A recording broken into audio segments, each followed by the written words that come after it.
নাম এবং কি হয়েছে যদি বিস্তারিত ওনার নাম সন্দীপ কর এলিয়াস আকাশ। তার এগেনস্টে এলিগেশন হচ্ছে সে ওয়ান অফ দ্য শুটার্স, এবং তাকে আজকে প্রোডাকশন করা হয়েছে with a prayer for 10 days police remand court. এবং ওরা একটা বেল পিটিশনও করেছিল, কোর্ট দুপক্ষের বক্তব্য শোনার পর বেল পিটিশন রিজেক্ট করেছে এবং 5 দিনের পুলিশ রিমান্ড দিয়েছে।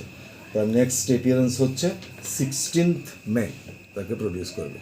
আচ্ছা, পুলিশ কোন ইয়েতে তাকে মানে মেন শুটার বলেছে বা কি বিশেষ কিছু কি পেয়েছে বন্দুক টন্দুক? আফটার দ্য ইনসিডেন্ট একটা সিসিটিভির ফুটেজ ছিল, সেই সিসিটিভির ফুটেজ থেকে দেখা যাচ্ছে ও পালাচ্ছে। এবং সুস্মিতাকে যখন অ্যারেস্ট করা হয়ে ইন্টারোগেশন করা হয়, সুস্মিতা তাকে আইডেন্টিফাই করেছে।